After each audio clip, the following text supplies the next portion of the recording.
That's beautiful. Now that's so 100% right. That's 100% right. All right, so moving to the next topic, the one I wanted to talk about, the big one is music.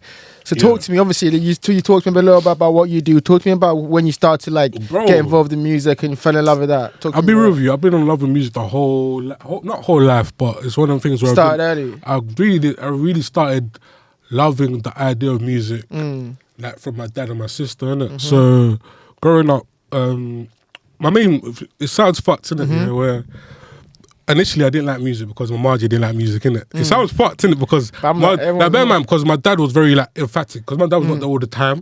The day will come, he'll blast music and then my sister fell in love with music all that time, innit? Yeah. So with me, I was very mum's side type shit, innit? So it was one of the things I didn't like music, fuck that shit.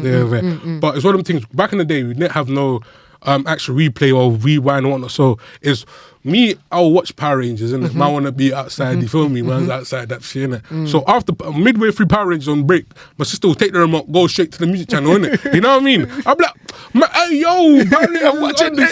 She said, nah, it's gonna be 2-3 minutes. So after going through that, all that shit, I just realised, music was actually on point. And then one of the artists that I first got to know was freaking T-Pain, innit? Like how he came through with most of these songs and whatnot. So, and funny enough, I used to be scared of Biggie, innit? But Biggie looked like me, innit? Yeah, so it was you remind me of Biggie. No, but the thing is, it was one of them things where it's the fact that I was scared of him because he looked like me, innit? I think there was a song called, the one of the Bait songs, what was it? Every time you... I'll Be Loving You, Bro, right at the end of the song, there's a picture of him, innit? Yeah. There's literally a picture of him. This nigga looked like me. I thought I was deceased, bro.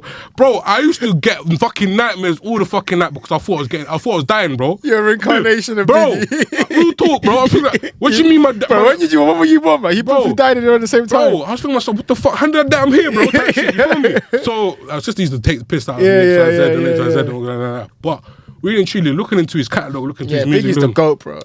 I started understanding how his cadence is, how his flow is, and then I started diving into more songs and more artistry. My main thing was just how they paint a picture with the mind, with the words they write in it. 100%. Because some people just say, yo, grrr, in the bando. I hear the bando, but I want to hear how do you get to the bando type shit, you feel me?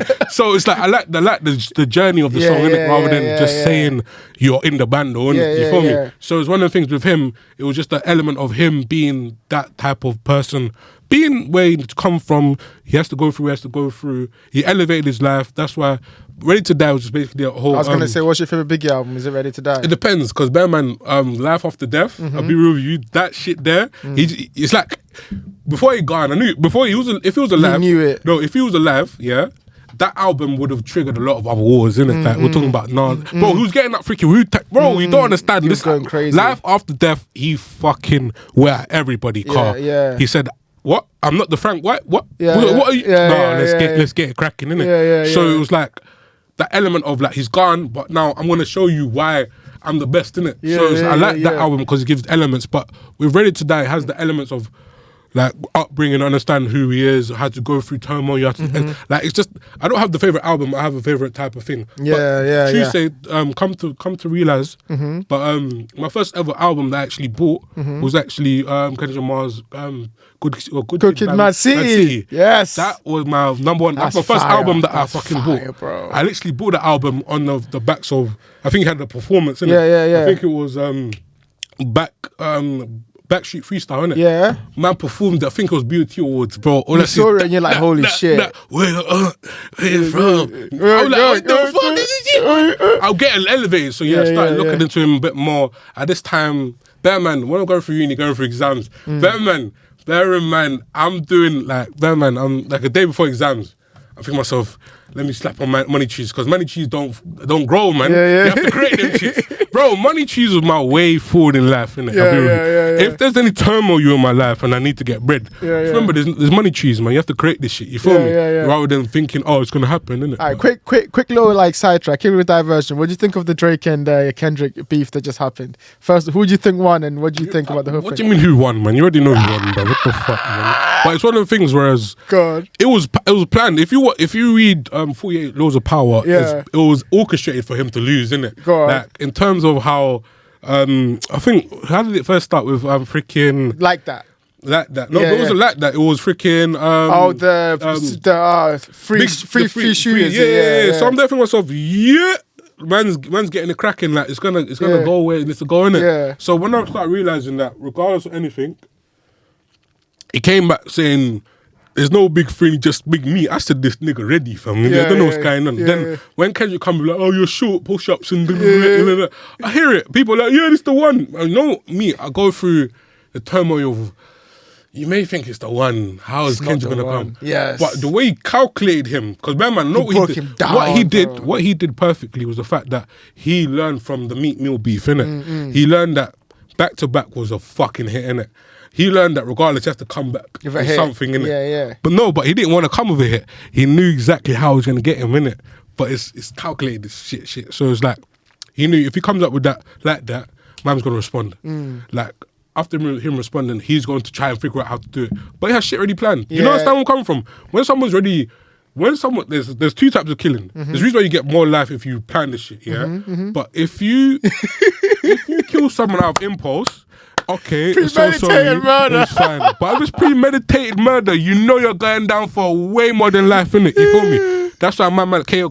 I can't talk about KO, but it's one of the things. If you plan someone's destruction, and it gets done, so that shit was planned. Like, man, it was planned, bro. You can see it was planned, bro. Like the way he broke him down, bro. That what was it, the one where he talked to his family, Meet the Grahams. That was so peak. See, I was a Drake fan. I say it was a Drake fan because that whole beef made me kind of change my perspective. To be fair, after the Meat Mill beef, I was like, I was in like when the Meat Mill fucking Drake beat came out, I was in uni. So I'm hearing back to back in the clubs. The bitch like, oh, back to back.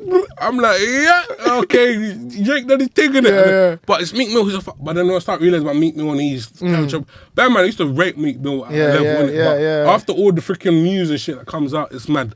But then he goes to the side. But then when Pusha T came out, this when I start realizing this guy has gaps in his life. Yes. Gaps. And then now he's bringing back a thing about his whole... The whole kid, bro. The kid and the stripper. Is crazy. Bro, you know what the mad thing that I didn't like is the fact that he had the kid cool. But the fact that I understood why he hid the kid because he had it with the freaking porn tool. I think myself, I hear it. If it was that shit, I'll hear it. But I will go underground with that shit. But it kind of came up to light and so it is what it is. But one of them things where it's like, when you start calculating... Batman with Kendrick, with Drake's response, it was like, oh, you're talking about slaves, all your songs about slaves. I just knew, regardless, if you're talking about slaves, man was going to come with a natural bottle. When he came with like, what was it? He started talking about all the rappers that you feel like you're from an Atlanta thing, and then you're saying, you're not a Carly, you're a colonizer. I said, he furnished him. Like, there's no point of you coming back. Distinguished him, bro. Like, he's like, you're not even one of us. You're like, you're a white man, basically. Literally, man came just for a purpose and left, innit? And I realised that Kendrick, you can't fuck him up because of how he's not the... He's elusive. He's more elusive because he's writing every day, but it's not that he's writing. It's writing about the pain of somebody else. Yes. Because there's a song called On the Good Kids, Man City. Wait, I think I know the one. Singing on first. Yeah, where he has a perception of a woman and how the woman is and whatnot. So when I realized that this guy's literally fucking Tupac when he started. Bro, you started. This guy's different, man. Different, bro. He's different. So bro. it's like, man, when it comes down to it, I understood that's gonna happen. Now he's gonna go Super Bowl and do the XYZ. So it's gonna be crazy. It's gonna be lit. More to your thing. So your music now. Talk to me about when you start like writing. When you talk about performing. You linked up with Brandon. And you start doing your thing and building this label thing that you're doing too. Like, I'll be real with you. I started this straight after uni, innit? So right now I'm in the stages. I should be fucking doing everything in terms of promoting myself and putting XYZ there. But I've very been lackadaisical. But in terms of music, when I first started it properly, I think this is when, like a couple months before I finished uni, I made a couple tunes with my cousins. I got the feel of it and whatnot. So Bitcoin hit, got some money out. I said, what am I doing with my life? Man, I started living in the AP as well with my brethren as well. Oh my gosh. I think that time of my life was the best time in terms of us enjoying us being... man, it's COVID. You can't fly out. You can't do anything. Can't go outside, bro. Chill. All you can do is just chill. Yeah. So every single time we'll be going there, we'll be enjoying. We'll be just enjoying the vibes of being in that type of environment, innit? Life come back to reality. you have to go back to work, and then this, that, the other. But then I still have income, innit? So let me start going into what I really love. Because one thing I realized when I started getting money, You're good, bro. So when I started getting money through that, I was thinking to myself, what do I really want to do in life, innit? Like, what do I like? What do I really want to do? Like, man, I never knew the music industry. I never knew nothing about that, innit? Yeah. So I was like, I like to go music. Bear man, I didn't know anything about nothing to do with music, innit? So linked up with one of my cousins. Shout out Joshua, innit? Shout out my man. Man like J.I., innit? But literally went to the studio. I think this was May 2021. We started making tunes. We got like 3, 4, 5, 6. We got bare tunes there, outlandish tunes that I'm playing. Some Gallum tunes. My main thing I realized is that I love summertime. I like partying. I like X, Y, Z. I have lots of them type of tunes, innit? So I was going through that term of making more songs, innit? But one thing I didn't do, I didn't release them, innit? Because if I release them, we'll be somewhere else right now. I'll be on the stages in freaking Malaga or something. Because because everybody was inside, innit? Yeah, so it was like everyone would have seen, you would have heard it and shit, innit? Yeah. But I didn't know that, innit? So as we're making this happen, I'm trying to get more people with more people. We've got a collective now, innit? At the time we had a collective. We had a couple songs, we had a couple of this, we had a couple of that. But in terms of releasing, I didn't know how to release. I had to learn that shit, innit? So we ended up not releasing, innit? Then I ended up going back to, I had to start working it because man need bread now, innit? Because, you know what I mean? In this world, you're having fun, like, all the money going somewhere else, but you need something to hold you back, innit? So I started working, started doing X, Y, Z. Then like Brandon came up to me, basically. He was like, yo, listen, bro, like I really want to do this properly. Like I don't know you're doing it properly as well. Like let's just do something together. Let's start going X, Y, Z, innit? Remember we started this properly, I think 2023? 2024, 23 basically. Yeah. Literally, got everything in place. I started learning how to just create a whole like collective within music, innit? What's some of the things you've learned during that time when you about to start doing it seriously? Like? Main thing I've learned is that marketing is number one in your freaking catalogue, innit?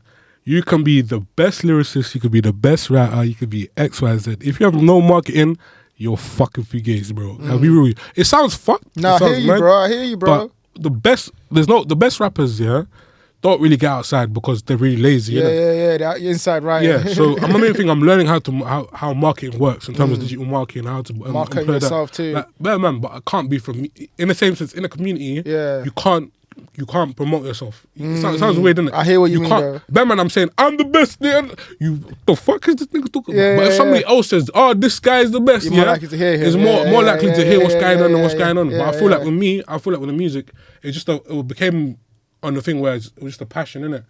I just knew that I want to, instead of just creating, because right now all the drill songs are doing a mad thing, innit? Me, I understand I can jump on drill if I wanted to, but I feel like that's for my younger bedrooms and whatnot. So me, I have like a thing that I want to come with a point of view, that I want to show the world a perspective of where we come from, not just a idealistic top boy view, innit?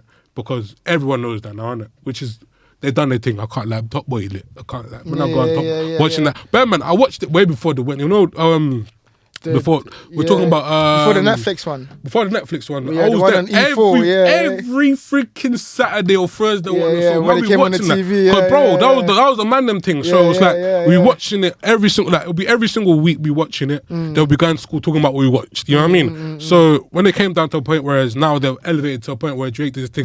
Pardon the pun, because we're talking about Drake in it. But he done his thing and then they end up flipping it to a point where it was, innit? So then I just told myself, regardless, I like the perspective, but I want to bring another perspective as well, because too much of the same perspective becomes familiar, innit? Next thing you know, you've got people doing the same thing, innit? And how the world works, people don't really want the same thing. Exactly. But the thing is, consumers don't know what they want at the same time as well. You got to give to them. So it's one of the things. Right now, in terms of music, I'm just learning how to do a lot than just write bars. Man, I can write bars. Man, I got bars for days. Man, I'm trying to be like one of them man there, you feel me? But for now, I'm just trying to bring a perspective upon life and how I am and how everything was, and bringing different aspects to it, innit? With music, I just love it, innit?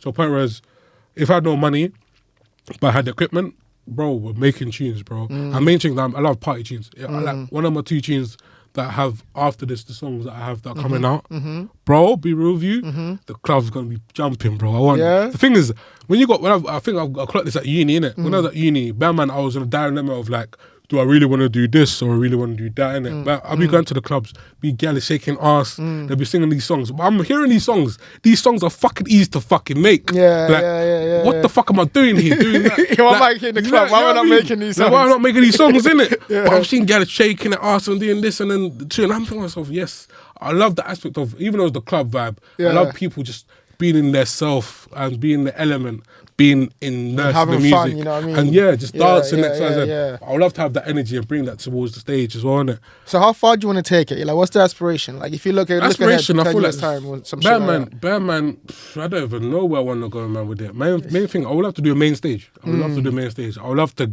like proper like command the stage where there's plus X, Y, Z. Even the festival, I would love people to jump to my songs. I would love people to like be in love, like have like a communal, you know, that little moment when you have the mosh pit.